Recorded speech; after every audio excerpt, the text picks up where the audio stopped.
الحمدللہ رب العالمین والصلاة والسلام علی سید الانبیاء والمرسلین وعلی آلہ واصحابہ اجمعین، اما بعد، اعوذ باللہ من الشیطان الرجیم، بسم اللہ الرحمن الرحیم، وما خلقت الجن والانس الا لیعبدون، صدق اللہ مولانا العظیم۔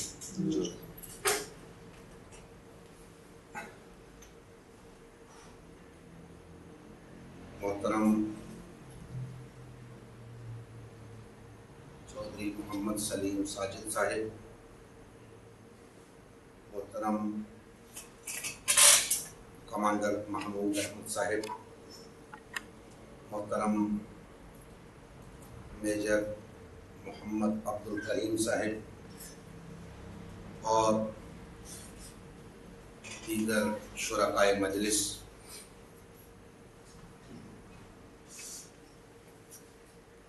میں آپ تمام احباب کو اس کنونشن میں تشریف لانے پر خوش آمدید کہتا ہوں۔ آج کا یہ کنونشن بنیادی اور اصولی طور پر امت مسلمہ اسٹوڈنٹس ونگ اور امت مسلمہ یوتھ ونگ کی جانب سے دعوتی اور تربیتی کنونشن کے طور پہ منعقد کیا گیا ہے۔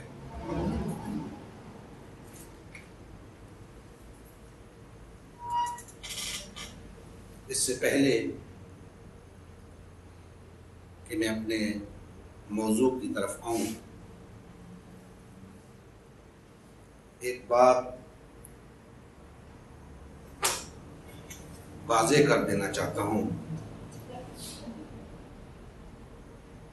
کہ آپ احباب کو یہاں بلانے کا مقصد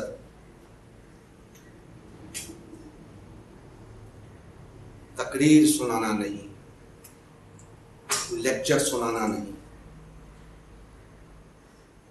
بلکہ آپ کو دعوت دینے کا مقصد یہ ہے کہ ہم الحمدللہ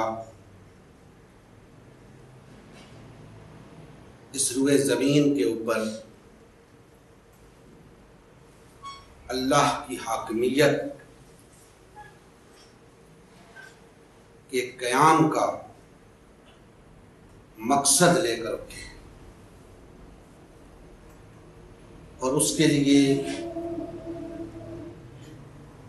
تمام کلمہ گو بھائیوں کو امت مسلمہ کے پلیٹ فارم پہ متحد کرنا چاہتے ہیں، تاکہ وہ وحدت اختیار کر کے ایک جماعت بن کر نہ صرف اپنے فرض منصبی کو ادا کر سکے، بلکہ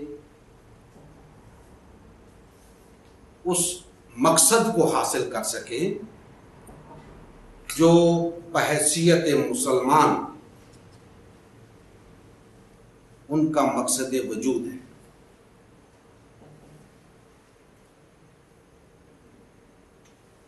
دوستان محترم، امت مسلمہ کی تشکیل نو، جیسا کہ ابھی محترم اشتیاق احمد صاحب فرما رہے تھے،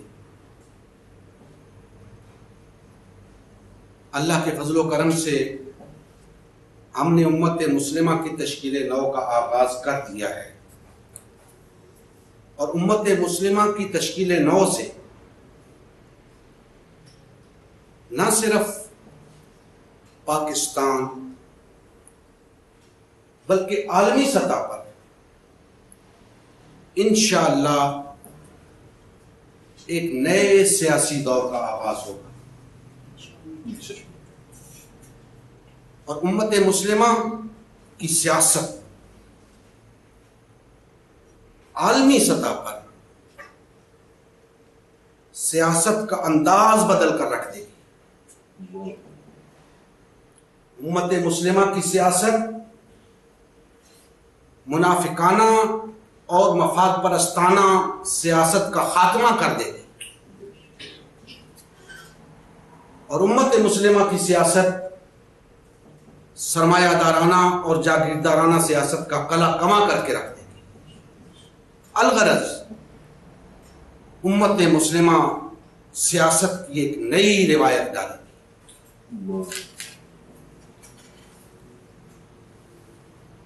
دوستان محترم، یہ امت مسلمہ کی سیاست ہے کیا؟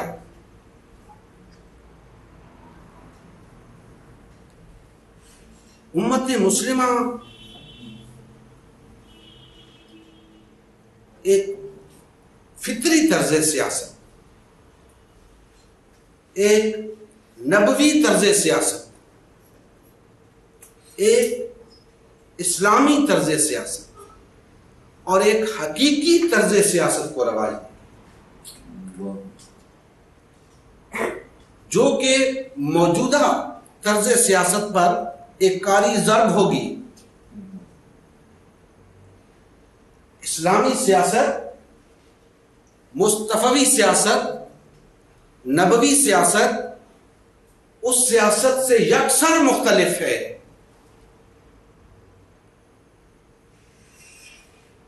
جس سیاست کو یوں تو بہت سے القابات سے نوازا جاتا ہے، لیکن میں انتہائی احتیاط سے کام لیتے ہوئے اسے انگریزی سیاست کہنے پر اکتفا کرتا ہوں۔ تو گویا آج کے بعد ہم سیاست کی جب بات کریں گے تو اسلامی سیاست اور انگریزی سیاست کی بات کریں گے۔ یہ میں نے اصطلاح اس لیے استعمال کی ہے کہ موجودہ سیاست اس لیے انگریزی سیاست ہے کہ یہ انگریز کو سوٹ کرتی ہے اور مسلمان کو سوٹ نہیں کرتی۔ مسلمان کو صرف اسلامی سیاست ہی سوٹ کر سکتی ہے، انگریزی سیاست انگریز کو ہی سوٹ کرتی ہے۔ تو ہمیں اسلامی سیاست کو اپنانا ہے، نبوی سیاست کو اپنانا ہے، مصطفی سیاست کو اپنانا ہے، اور انشاءاللہ امت مسلمہ اس سیاست کو رواج دے گی، اور اس کا آغاز اللہ کے فضل و کرم سے ہم نے کر دیا ہے۔ دوستان محترم، انگریزی سیاست، اسلامی سیاست، اس کو سمجھنے کے لیے ہمیں یہ دیکھنا ہوگا کہ جب بھی کوئی کام کیا جاتا ہے تو اس کے پیچھے کار فرما ایک جذبہ ہوتا ہے، جسے جذبہ محرکہ کہتے ہیں، جس کی بنیاد پہ اس کام کو انجام دیا جاتا ہے۔ تو ہمیں دیکھنا ہوگا کہ اسلامی سیاست کا جذبہ محرکہ کیا ہے اور انگریزی سیاست کا جذبہ محرکہ کیا ہے۔ میں بالکل مختصر طور پہ بات کرتے ہوئے آگے بڑھنا چاہتا ہوں کہ انگریزی سیاست کا جذبہ محرکہ ذاتی مفادات، ذاتی اغراض، گروہی مفادات، وطنی مفادات، جغرافیائی مفادات، لسانی مفادات، الغرض طرح طرح کے مفادات، دنیاوی مفادات، مادی مفادات، یہ ہے انگریزی سیاست کا جذبہ محرکہ۔ اور اگر ہم اسلامی سیاست کی بات کریں تو اسلامی سیاست کے پیچھے کار فرما جذبہ فقط رضائے الہی کا حصول ہے۔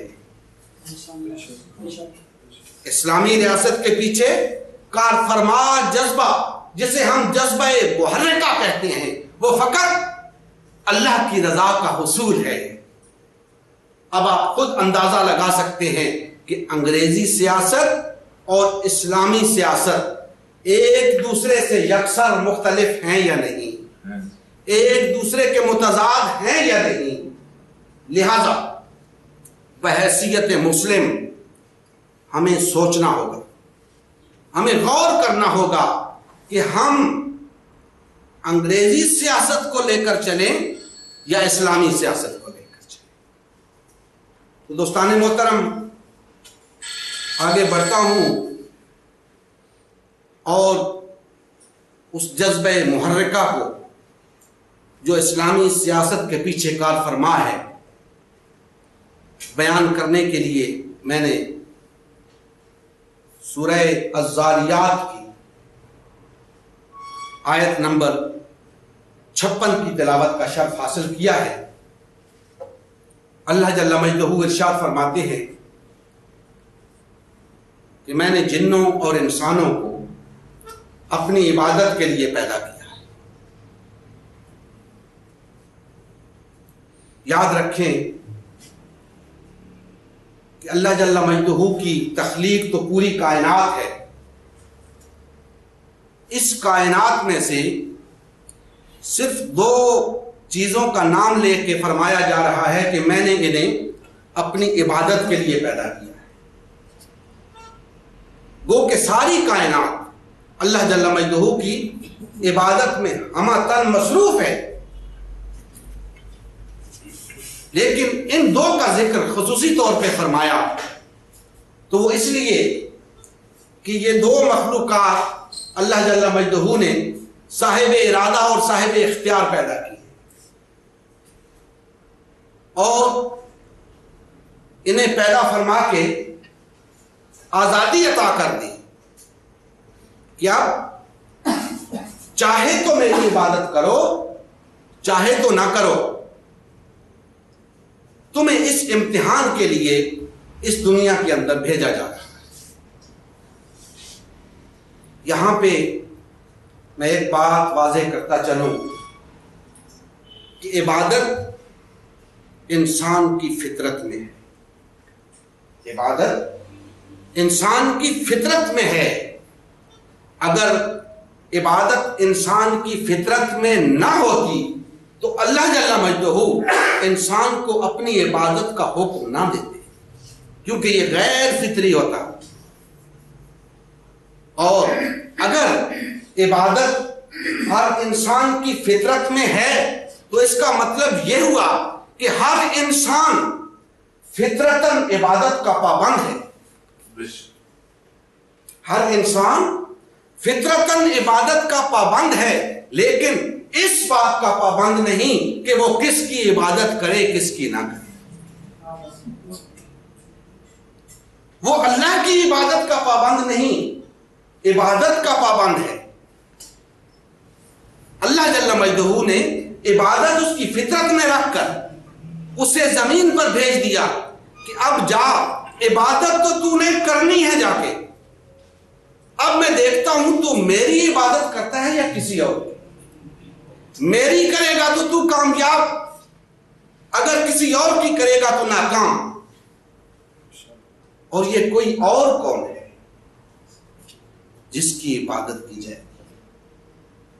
اللہ کے سوا کون ہے جس کی عبادت کی جائے گی؟ دوستان محترم، اللہ جل مجدہ نے فرمایا الم آحد الیکم یا بنی آدم اللہ تعبدوا الشیطان انہ لکم عدو مبین وان اعبدونی ھذا صراط مستقیم. سورہ یاسین کی آیت نمبر 60 اور 61. فرمایا اے اولاد آدم کیا میں نے تمہیں ہدایت نہیں کی تھی کہ شیطان کی عبادت نہ کرو؟ وہ تمہارا کھلا دشمن ہے اور میری ہی عبادت کرنا یہ صراط مستقیم ہے. شیطان کی عبادت سے منع فرمایا اور فرمایا کہ میری ہی عبادت کرنا. اور دوسری آیت میں فرمایا والذین اجتنبوا الطاغوت ان یعبدوها وانابوا الی اللہ لهم البشری فبشر عباد. جن لوگوں نے طاغوت کی عبادت سے اجتناب کیا اور اللہ کی طرف رجوع کر لیا ان کے لیے خوشخبری ہے. بس اے نبی بشارت دے دو میرے ان بندوں کو. سورہ زمر آیت نمبر 17. دوستان محترم ان دو آیات مبارکہ کے اندر دو چیزوں کی عبادت کی بات کی گئی ہے. اللہ کے سوا دو چیزوں کی عبادت کی بات کی گئی ہے، شیطان کی عبادت اور طاغوت کی عبادت. لہذا اب ہمیں یہ جاننا ہوگا کہ اللہ کی عبادت کیا ہے اور طاغوت اور شیطان کی عبادت کیا ہے. کیونکہ عبادت تو ہر انسان نے کرنی ہے. میں نے عرض کر دیا کہ اس کی فطرت میں ہے. آج روئے زمین کے اوپر کوئی شخص ایسا نہیں جو کسی نہ کسی کی عبادت نہ کر رہا. کیوں؟ عبادت اس کی فطرت میں ہے. یا وہ اللہ کی عبادت کرتا ہے، یا وہ طاغوت کی عبادت کرتا ہے، یا وہ شیطان کی عبادت کرتا ہے، یا وہ کسی شخص کی عبادت کرتا ہے، یا پھر اپنے نفس کی عبادت کرتا ہے. کسی نہ کسی کی عبادت کرتا ہے. اور اللہ جل مجدہ فرماتے ہیں کہ اے انسان میں نے تمہیں اپنی عبادت کے لیے پیدا کیا ہے، لوٹا میری عبادت کی طرف، چھوڑ دے طاغوت کی عبادت، شیطان کی عبادت، نفس کی عبادت. لیکن انسان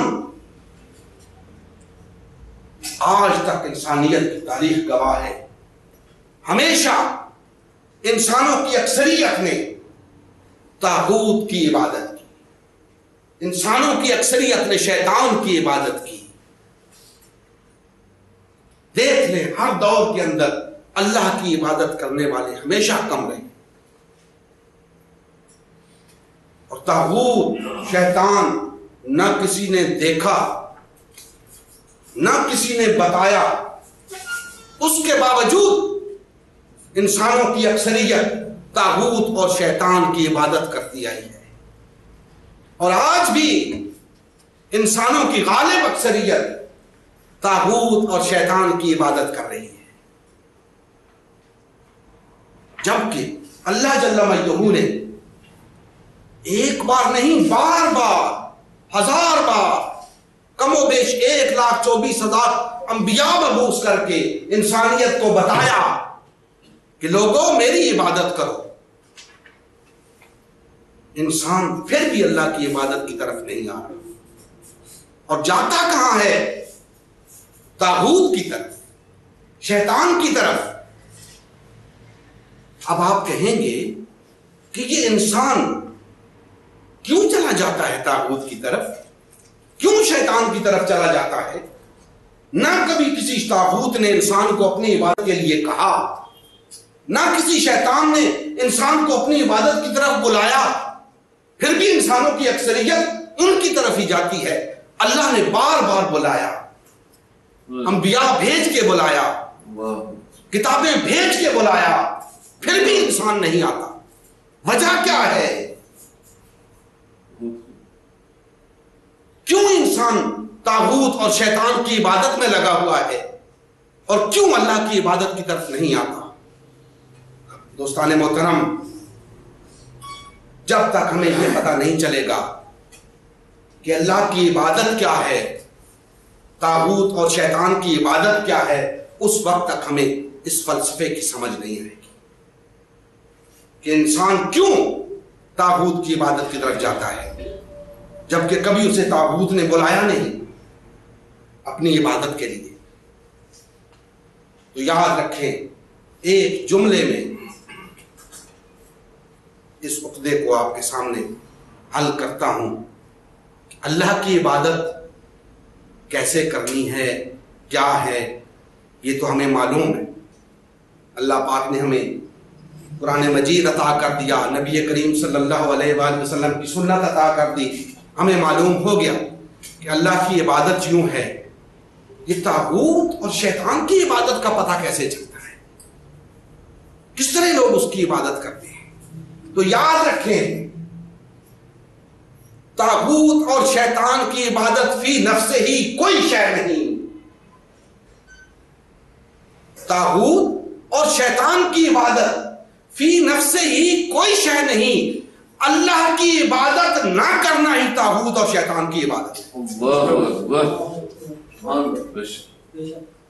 اللہ کی عبادت نہ کرنا ہی طاغوت اور شیطان کی عبادت ہے.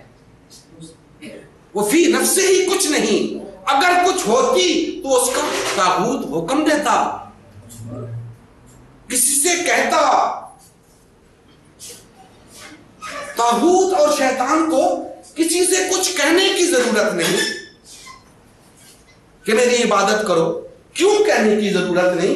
اس لیے کہ جو اللہ کی اطاعت نہیں کرتا، اللہ کی عبادت نہیں کرتا، وہ آٹومیٹکلی طاغوت اور شیطان کی عبادت کرتا ہے.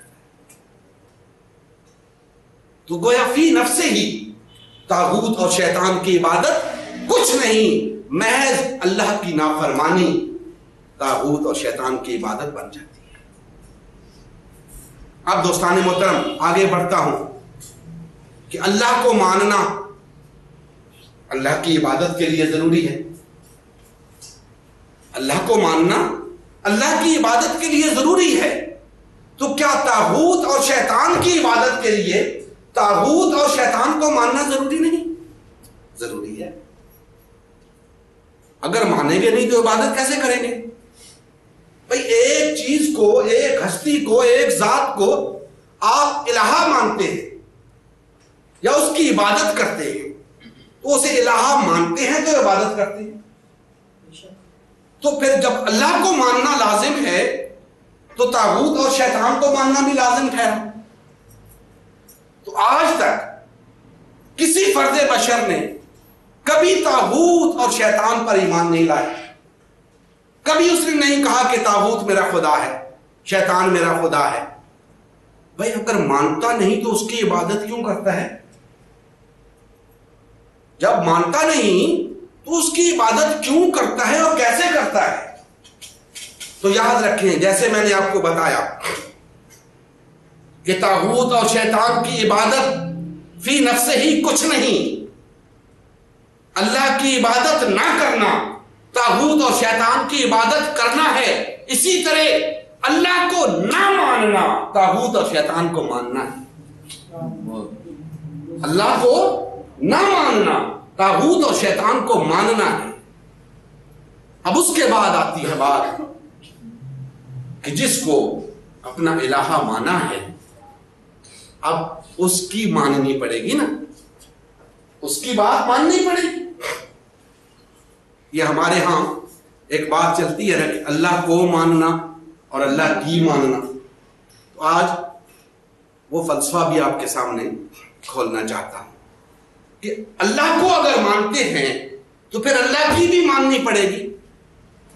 تو اللہ کی ماننے کا کیا طریقہ ہے؟ ہمارے پاس قرآن و سنت موجود ہے، ہم ان کے ذریعے اللہ کی مانتے ہیں. تو طاغوت اور شیطان کی جو عبادت کرتے ہیں وہ طاغوت اور شیطان کی کیسے مانتے ہیں؟ طاغوت نے تو کبھی کوئی حکم نہیں دیا، شیطان نے تو کبھی کوئی حکم نہیں دیا، کوئی ایسی کتاب موجود نہیں جس میں شیطان کے احکامات لکھے ہوں اپنے بندوں کے لیے، جس میں طاغوت کے احکامات لکھے ہوں ان کے بندوں کے لیے، تو پھر ان کی کیسے مانی جاتی ہے؟ انسانوں کی اکثریت ان کی کیسے مانتی ہے؟ تو یاد رکھیں، اللہ کی نہ ماننا طاغوت اور شیطان کی ماننا ہے۔ اللہ کی نہ ماننا یہ طاغوت اور شیطان کی ماننا ہے۔ جس طرح اللہ کو نہ ماننا طاغوت اور شیطان کو ماننا ہے، جس طرح اللہ کی عبادت نہ کرنا طاغوت اور شیطان کی عبادت کرنا ہے، اسی طرح اللہ کی نہ ماننا یعنی اللہ کی نافرمانی کرنا یہ طاغوت اور شیطان کی فرما برداری ہے۔ تو یہ 3-4 چیزیں میں نے آپ کے سامنے رکھ دی۔ اللہ کی عبادت اور طاغوت اور شیطان کی عبادت، اللہ کو ماننا اور طاغوت اور شیطان کو ماننا، اور پھر اللہ کی ماننا اور طاغوت اور شیطان کی ماننا۔ چوتھی چیز کہ اللہ کو ماننے والے، اللہ کو ماننے والے انہیں کہا جاتا ہے اللہ کے بندے۔ اللہ کو ماننے والے اللہ کے بندے، تو طاغوت اور شیطان کو ماننے والے طاغوت اور شیطان کے بندے، طاغوت اور شیطان کے بندے۔ سوال یہ ہے کہ اللہ کے بندے تو بربلا کہتے ہیں ہم اللہ کے بندے ہیں، طاغوت اور شیطان کے بندے کیوں نہیں کہتے کہ ہم طاغوت اور شیطان کے بندے ہیں؟ اس لیے نہیں کہتے کہ پچھلی باتیں ذرا ذہن میں لائیں کہ اللہ کے بندے جو ہیں وہ تو اعلان کرتے ہیں کہ ہم اللہ کے بندے ہیں، اور جو اللہ کے بندے نہیں ہیں وہ طاغوت اور شیطان کے بندے ہیں۔ جو اللہ کے بندے نہیں ہیں وہ طاغوت اور شیطان کے بندے ہیں، انہیں ڈکلیئر کرنے کی ضرورت نہیں، وہ آٹومیٹیکلی طاغوت اور شیطان کے بندے ڈکلیئرڈ ہیں۔ اور اس کے بعد اللہ کے بندے، اللہ کے بندے ہی اللہ کی جماعت ہوتے ہیں، اللہ کے بندے ہی اللہ کی جماعت ہوتے ہیں، اور طاغوت اور شیطان کے بندے ہی طاغوت اور شیطان کی جماعت ہوتے ہیں۔ پھر وہی بات آ گئی، کوئی نہیں کہتا کہ ہم طاغوت کی جماعت ہیں، کوئی نہیں کہتا کہ ہم شیطان کی جماعت ہیں۔ غور سے سنیے گا، بے شمار جماعتیں ہوئے زمین پہ، اللہ کی جماعت، اللہ کے بندے وہ تو ڈنکے کی چوٹ پر کہیں گے کہ ہم اللہ کی جماعت ہیں۔ طاغوت اور شیطان کے بندے کبھی نہیں کہیں گے کہ ہم طاغوت اور شیطان کی جماعت ہیں۔ تو پھر کیسے پتا چلے گا کہ وہ طاغوت اور شیطان کی جماعت ہیں؟ وہ ایسے پتا چلے گا کہ جو اللہ کی جماعت نہیں ہوں گے وہ طاغوت اور شیطان کی جماعت ہوں گے۔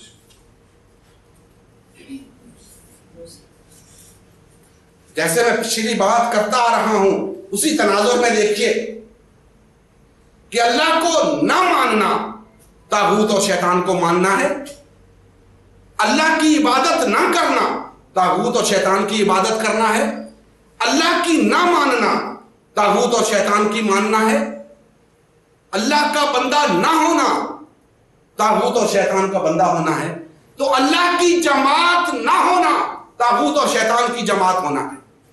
اور یہاں یہ بات کھول دوں کہ اللہ ایک ہے، ایک تھا، ایک ہے، ایک ہی رہے گا، اس کی جماعت بھی ایک ہوگی۔ طاغوت بے شمار ہیں، شیطان بے شمار ہیں، ان کی جماعتیں بھی بے شمار ہوں گی۔ اب اس ایک جماعت سے ہٹ کر جتنی جماعتیں ہیں وہ طاغوت کی جماعتیں ہیں، وہ شیطان کی جماعتیں ہیں۔ فیصلہ آپ کے ہاتھ میں ہے، آپ دیکھیں اللہ کی جماعت کون سی ہے اور کہاں ہے۔ جماعت ایک ہوگی، اللہ ایک ہے۔ دو اللہ ہوتے تو دو جماعتیں ہوتی، تین ہوتے تو تین جماعتیں ہوتی۔ اللہ ایک ہے، جماعت بھی ایک ہوگی۔ طاغوت بے شمار ہیں، ان کی جماعتیں بھی بے شمار، شیطان بے شمار ہیں، ان کی جماعتیں بھی بے شمار۔ اب دوستان محترم، آخری بات کہہ کے اپنی بات ختم کروں گا کہ اب اللہ کی حکومت اور طاغوت اور شیطان کی حکومت، اللہ کی حکومت اللہ کے بندوں کے ذریعے قائم ہوگی، اور طاغوت اور شیطان کی حکومت طاغوت اور شیطان کے بندوں کے ذریعے قائم ہوگی۔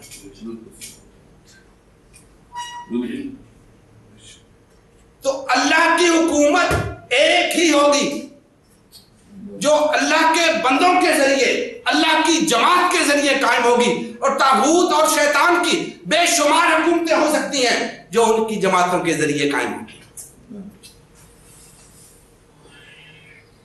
آج اس روئے زمین کے اوپر اللہ کی حکومت نہیں ہے،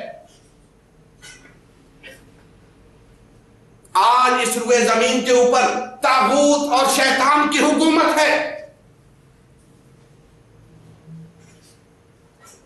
جب اللہ کی حکومت اس روئے زمین پر نہیں ہے تو اس کا مطلب ہے اللہ کی جماعت کی حکومت نہیں ہے، اللہ کے بندوں کی حکومت نہیں ہے۔ تو اسی طرح جب طاغوت اور شیطان کی حکومت ہے تو اس کا مطلب ہے کہ طاغوت اور شیطان کے بندوں کی حکومت ہے، طاغوت اور شیطان کے بندوں کی جماعتوں کی حکومت ہے۔ تو جب اللہ کی حکومت نہیں ہے اس کا مطلب ہے کہ اللہ کی جماعت نہیں ہے۔ جماعت ہوتی تو اللہ کی حکومت قائم ہوتی۔ طاغوت اور شیطان کی حکومتیں کیوں ہیں؟ ان کی جماعتیں قائم ہیں، اور ان کی جماعتوں میں کون ہیں؟ وہی انسانوں کی اکثریت جس کی میں بات کر آیا ہوں کہ ہمیشہ سے انسانوں کی غالب اکثریت طاغوت اور شیطان کی عبادت کرتی آئی ہے۔ تو جس کی عبادت کی جاتی ہے اسی کو اپنا حاکم بنایا جاتا ہے۔ الہا اصولی طور پہ حاکم کو کہتے ہیں۔ تو جس کی عبادت کی جاتی ہے وہ الہا ہوتا ہے، وہ حاکم ہوتا ہے۔ اور اس روئے زمین کے اوپر کسی الہا کی حکومت قائم کرنے کے لیے اس کے بندوں کی جماعت کا وجود میں آنا ضروری ہے، کیونکہ اس روئے زمین کے اوپر انسانوں کے ذریعے حکومتیں قائم ہوتی ہیں۔ اللہ کی حکومت بھی اللہ کے بندوں کی جماعت کے ذریعے قائم ہوگی، اور پہلے بھی ہوئی اللہ کے بندوں کی جماعت کے ذریعے، جسے ہم امت مسلمہ کہتے ہیں، جس کی تشکیل آج سے کم و بیش 1450 سال قبل نبی کریم صلی اللہ علیہ وآلہ وسلم نے فرمائی۔ وہ اللہ کی جماعت تھی، روئے زمین کی واحد جماعت تھی، اللہ کی ایک ہی جماعت تھی، اور اس نے روئے زمین کے اوپر اللہ کی حکومت قائم کر کے دکھائی۔ مجھے بتایا جائے اس کے سوا کہیں اللہ کی حکومت تھی؟ تو اللہ کی حکومت نہیں تھی تو کس کی تھی؟ طاغوت اور شیطان کی تھی۔ اور آج اگر روئے زمین پہ اللہ کی حکومت نہیں ہے تو پھر کس کی حکومت ہے؟ طاغوت اور شیطان کی حکومت ہے۔ اور اللہ کی حکومت کیوں نہیں ہے؟ میں نے عرض کر دیا، اللہ کی حکومت اس لیے نہیں ہے کہ اللہ کی جماعت نہیں ہے، اور طاغوت اور شیطان کی حکومتیں اس لیے ہیں کہ طاغوت اور شیطان کی جماعتیں ہیں۔ اور یہ سارا فلسفہ میں نے آپ کو سمجھا دیا، کوئی الجھن نہیں رہنے دی کہ اللہ کی عبادت کیا ہوتی ہے، طاغوت اور شیطان کی عبادت کیا ہوتی ہے، اللہ کو ماننا کیا ہوتا ہے، طاغوت اور شیطان کو ماننا کیا ہوتا ہے، اللہ کی فرمانبرداری کیا ہوتی ہے، طاغوت اور شیطان کی فرمانبرداری کیا ہوتی ہے، اللہ کے بندے کیا ہوتے ہیں، طاغوت اور شیطان کے بندے کیا ہوتے ہیں، اللہ کی جماعت کیا ہوتی ہے، طاغوت اور شیطان کی جماعت کیا ہوتی ہے، اور اللہ کی حکومت کیا ہوتی ہے، اور طاغوت اور شیطان کی حکومت کیا ہوتی ہے۔ یہ ساری بات میں نے آپ کو واضح کر دی۔ اب اس کی روشنی میں ہر شخص جائزہ لیتا جائے کہ وہ دن رات کس بات کا اقرار کرتا رہتا ہے کہ لا الہ الا اللہ محمد رسول اللہ۔ کیا لا الہ الا اللہ کہنے کا یہی تقاضا ہے کہ اس روئے زمین کے اوپر جن کا تم رد کر رہے ہو ان کی حکومتیں قائم ہو؟ بھئی لا الہ کہہ کر طاغوت کا رد کیا جاتا ہے، تم زبان سے طاغوت کا رد کرتے ہو، عملاً طاغوت کی حکومت قائم کرتے ہو، تو یہ تو منافقت ہو گئی۔ جس بات کا اقرار کرتے ہو اس کا عملاً اظہار بھی کرو۔ اگر زبان سے کہتے ہو کہ اللہ ہمارا الہ ہے تو پھر اللہ کو مانو، اللہ کی مانو، اللہ کے بندے بنو، اللہ کی جماعت بنو، اور روئے زمین پر اللہ کی حکومت قائم کرو، پھر ثابت ہوگا تم اللہ کے بندے ہو۔ اور اگر اللہ کی حکومت قائم نہیں ہوتی، تم 2 ارب نہیں، تم 6 ارب ہو جاؤ، تم طاغوت اور شیطان کے بندے ہی رہو گے۔ طاغوت اور شیطان کی بندگی اس وقت ختم ہوگی جب تم اللہ کی بندگی شروع کرو گے، کیونکہ اللہ کی بندگی شروع کرنے کا پہلا تقاضا طاغوت اور شیطان کی بندگی سے کنارہ کشی ہے۔ تو بڑا صاف سا پیمانہ ہے، سیدھا سا پیمانہ ہے۔ ہر شخص اپنے گریبان میں جھانکے اور دیکھے کہ وہ کس کا وفادار ہے، اللہ کا یا طاغوت کا، اللہ کا یا شیطان کا۔ وہ دیکھے وہ کس کا فرمانبردار ہے، اللہ کا یا طاغوت اور شیطان کا۔ اگر اسے پھر بھی سمجھ نہ آئے تو اس دنیا پہ نظر دوڑا لے کہ دنیا کے اندر 150 سے زائد ممالک ہیں، سب ممالک میں طاغوت اور شیطان کی ایک خطہ بھی ایسا نہیں جہاں اللہ کی حکومت ہو۔ کیوں نہیں ہے؟ اسی لیے نہیں ہے کہ اللہ کی جماعت نہیں ہے، اللہ کو اللہ ماننے والے نہیں ہیں، اقرار کرنے والے ہیں۔ 1.5 پونے 2 ارب اس بات کا اقرار کرنے والے ہیں کہ اللہ ہمارا الہ ہے، لیکن وہ اقرار یہ کرتے ہیں جیسا کہ کہا جاتا ہے کہ اللہ کو مانتے ہیں، اللہ کی نہیں مانتے۔ یہی کہا جاتا ہے نا کہ اللہ کو مانتے ہیں، اللہ کی نہیں مانتے۔ میں آج بتا دینا چاہتا ہوں کہ جو اللہ کی مانتا ہے وہی اللہ کو مانتا ہے، جو اللہ کی نہیں مانتا وہ اللہ کو نہیں مانتا۔ یہ بات غلط ہے کہ اللہ کو مانتے ہیں اور اللہ کی نہیں مانتے، نہیں۔ جو اللہ کی مانتا ہے وہی اللہ کو مانتا ہے، اور جو اللہ کی نہیں مانتا وہ اللہ کو بھی نہیں مانتا۔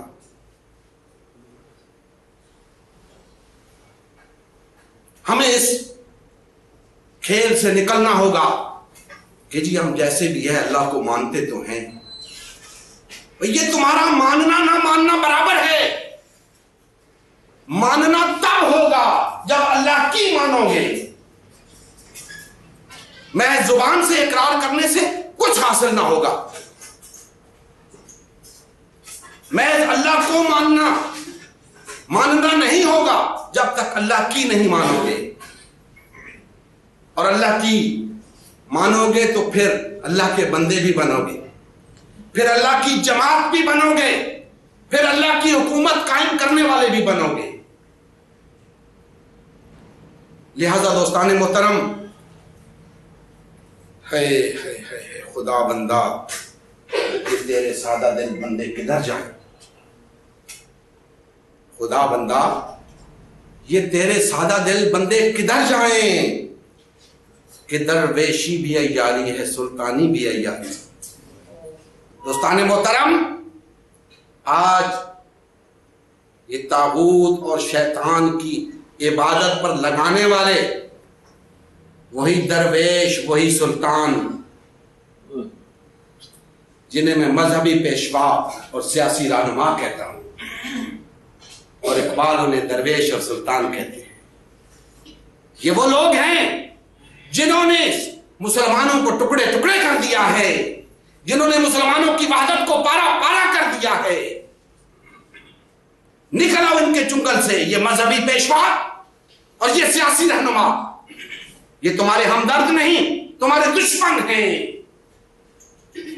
یہ کبھی بھی تمہیں اکٹھا نہیں ہونے دیں گے، یہ کبھی تمہیں اللہ کا بندہ نہیں بننے دیں گے، یہ تمہیں اسی طرح تفرقے اور پارٹی بازی میں مبتلا رکھیں گے۔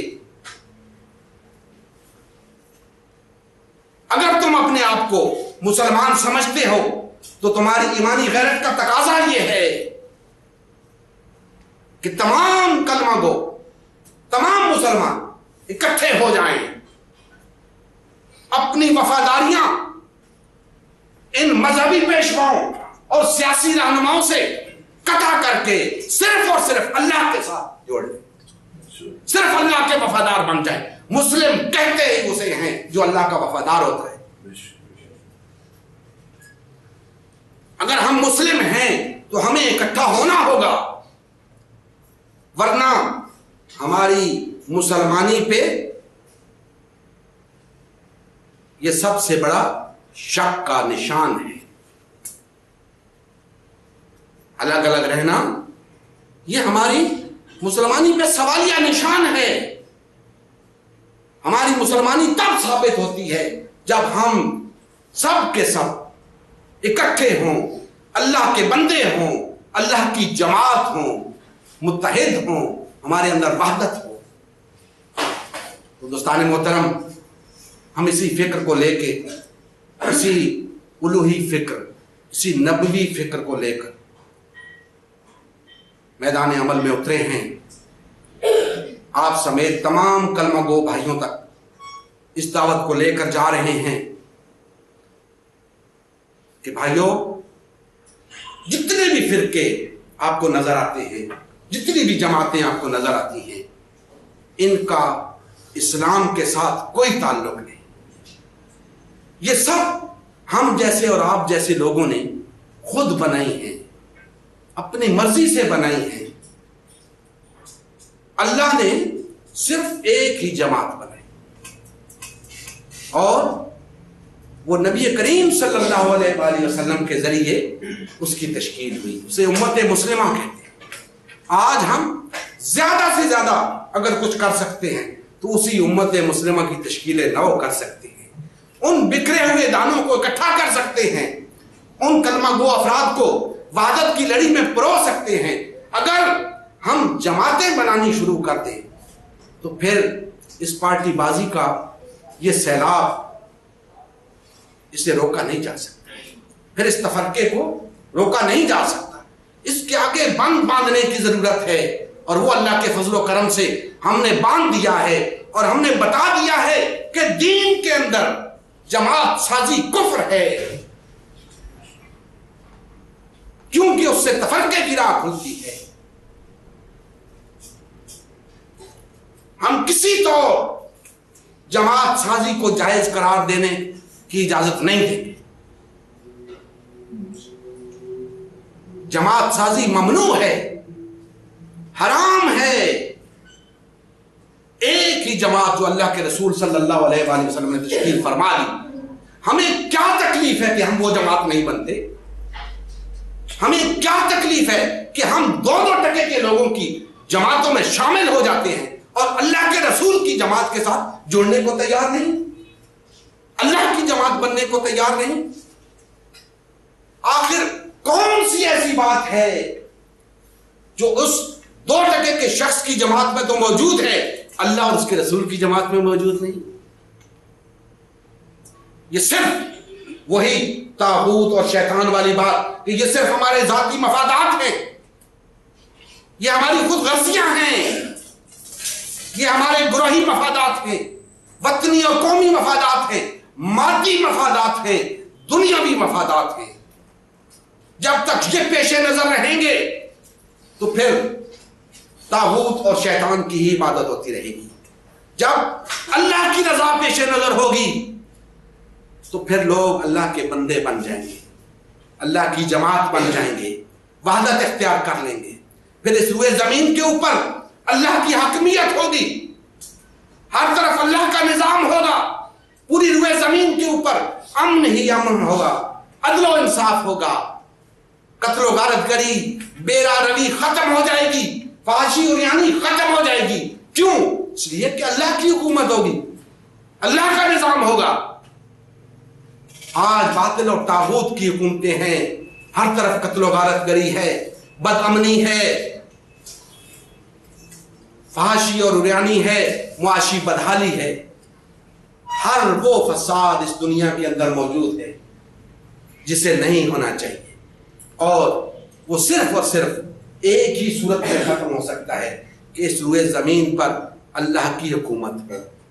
اللہ کی حکومت کے لیے اللہ کے بندوں کی ضرورت ہے، اللہ کے بندوں کو ایک جماعت بننے کی ضرورت ہے، اور مل کر جد و جہد کرنے کی ضرورت ہے، تاکہ اس روئے زمین کے اوپر پھر سے اللہ کی حاکمیت کو قائم کیا جا سکے، نافذ کیا جا سکے۔ اللہ تبارک و تعالی ہمارے حال پہ رحم فرمائے اور ہمیں کما حق کو ہو اس جد و جہد کو لے کر آگے بڑھنے کی توفیق عطا فرمائے۔ وما علینا الا البلاغ المبین۔